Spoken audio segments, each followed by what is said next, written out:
চালান এগুলো ঠিক করে দিয়ে দিই না। নমস্কার বন্ধুরা, সবাই কেমন আছেন? আজকে আবার আপনাদের সামনে একটা ভিডিও নিয়ে চলে এসেছি। আজকে আপনাদের আলুর পরোটা বানিয়ে দেখাবো, আর কিভাবে বানাই সেটা আপনারা দেখেন। সস নিয়ে এসেছি। আলুর পরোটা করতে আমার যা যা লাগবে আমি সেগুলো সব গুছিয়ে নিয়েছি। আর তার জন্য আমার মশলা যেগুলো লাগবে, পেঁয়াজ কুচি করেছি, আদা কুচি করেছি, টমেটো কুচি, ধনেপাতা কুচি আর কাঁচা লঙ্কা কুচি। আর এখানে আমি আলু ছোট ছোট করে কেটে আমি সিদ্ধ করে নিয়েছি। আর এখানে ময়দা নিয়েছি, ময়দাটা এখন মাখিয়ে নেব। পলি মাখিয়ে দাও ময়দাটা। হ্যাঁ, ময়দা মাখাতে আমার যেগুলো লাগবে ময়দার মধ্যে আমি সেগুলো দিয়ে দিই। ময়দাতে আমি চিনি দেব একটু, আর একটু লবণ দেব, আর সাদা তেল দেব। ভালো করে ময়াম দিয়ে তারপরে মাখিয়ে দেব।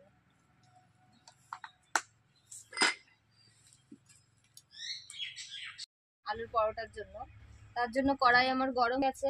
এখন আমি তেল দিয়ে দেব।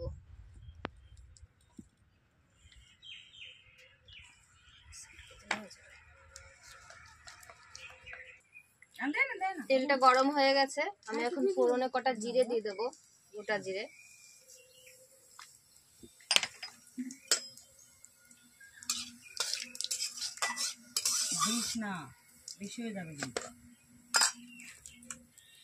এরপরে দেব আমি আদা কুচি,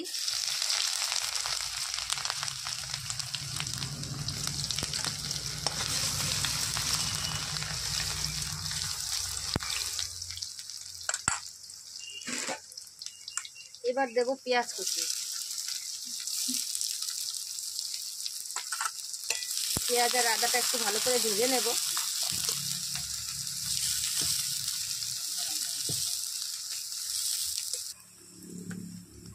পেঁয়াজ আর আদাটা দেখুন ভালো করে ভাজা হয়ে গেছে।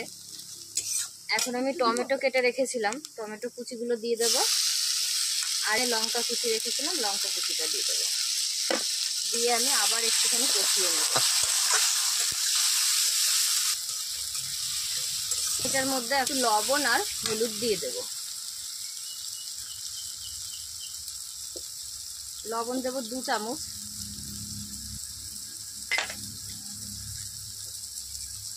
আর একটু হলুদ দিয়ে দেব।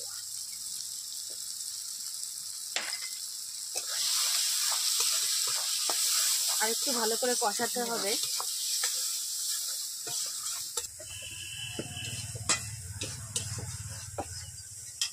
এখন আমি আলুটা দিয়ে দেবো। মশলাটা কষানো হয়ে গেছে।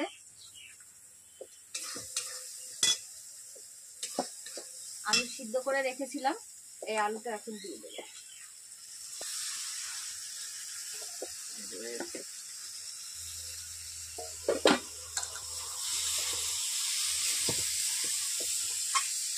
এরকম আসতে হবে।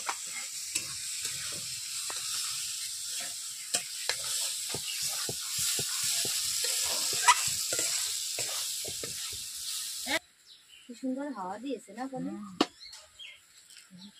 হয়ে গেছে ময়দা মাখানো। ময়দাটা মাখা হয়ে গেছে না? একটু গায়ের উপর দিয়ে তেল দিয়ে দাও, দেখে নরম থাকে টানের সময়। তো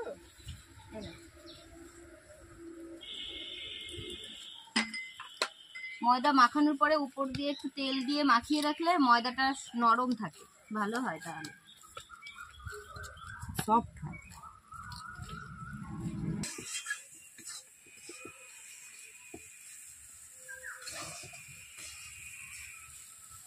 আলুটা সিদ্ধ করে নিয়েছি, মশলার সাথে একদম সুন্দর মেখে গেছে সব জায়গায়। আর এইভাবে খুন্তি দিয়ে এরকম করে আলুটা পুরো মিশিয়ে নিতে হবে।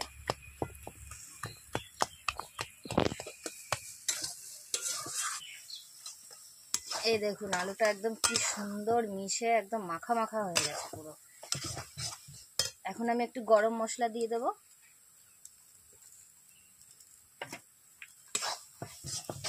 আর এখানে কেটে রাখা যে ধনেপাতাগুলো সেইগুলো আমি দিয়ে দেবো।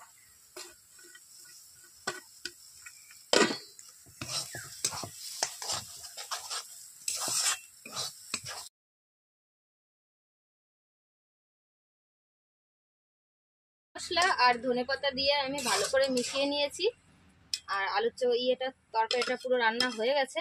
এখন এটা আমি নামিয়ে দেবো। খুব কালার হয়েছে আলুর তরকারিটার।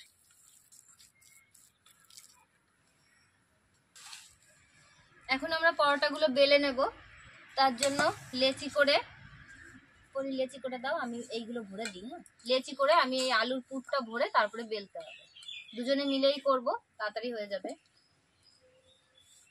বড় বড় নেব, লেচিটা বড় না নিলে আমি পুরটা বেশি দিতে পারি। তো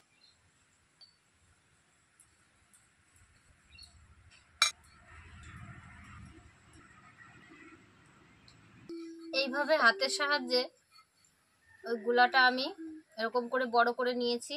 এবার এর ভিতরে আমি পুরটা দেব।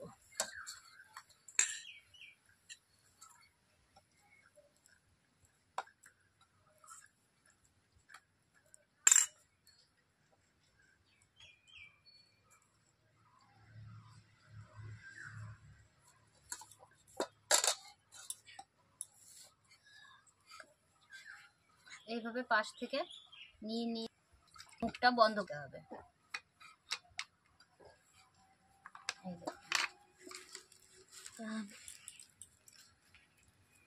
এইভাবে বন্ধ করে দিয়ে এবার ওই ময়দা দিয়ে বেলে নাও। এটা বেলো।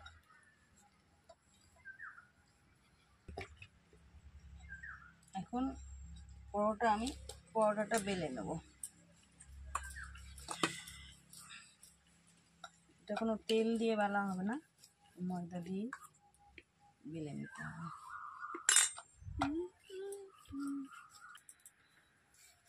এখানে বেলা হয়ে গেছে। ওটা আমি এখন ভাজা শুরু করে দেওয়ার জন্য তাওয়া বসিয়ে দিয়েছি উনুনে। তাওয়াটা গরম হয়ে গেছে। এখন আমি তেলে ভাজবো। এটা সাদা তেল দিয়ে দেব।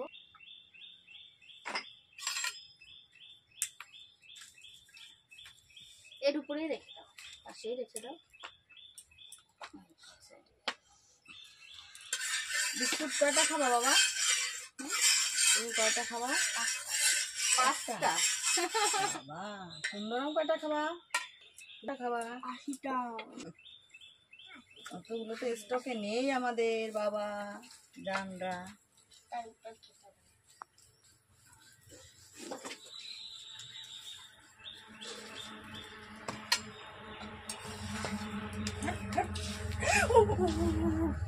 কি হলো পিঁপড়ে?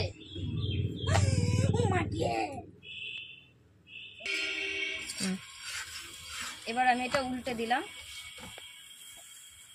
পরোটা আমি আস্তে আস্তে করে ভেজে নেব, বেশি জোরে জাল দেব না। এই দেখুন হয়ে গেছে পরোটাটা ভাজা, একদম লাল লাল করে আমি ভেজে নিয়েছি। এবার এটা নামিয়ে নেব। এইভাবে আমি আরো ভেজে নেব। এদিকে বেলে দিচ্ছে, বেলা তো একটার পর একটা হয়ে যাচ্ছে। আর এদিকে আমি বানাবো।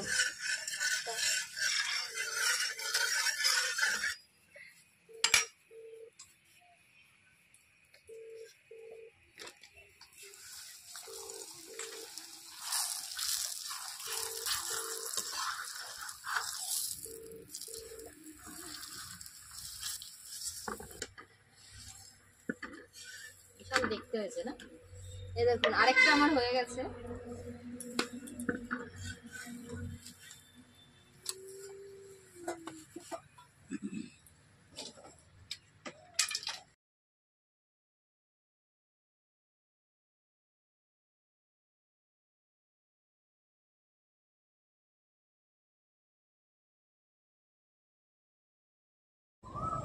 পরোটা ভাজা হয়ে গেছে, কিছু হয়েছে ভাজা আর কিছু ভাজছে।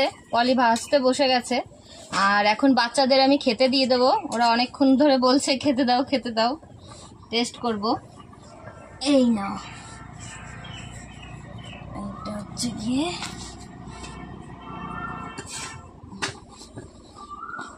আলুর পরোটা সস দিয়ে খাবে। এটা মাংসের সাথেও ভালো লাগে, আলুর দমের সঙ্গেও ভালো লাগে, কিন্তু বাচ্চারা সস দিয়েই পছন্দ করে খেতে। আর এই প্লেটটা হচ্ছে গিয়ে ক্যামেরাম্যানের, তার জন্য সাজিয়ে রাখা হচ্ছে, সে টেস্ট করে বলবে কেমন হয়েছে। খেয়ে বলো।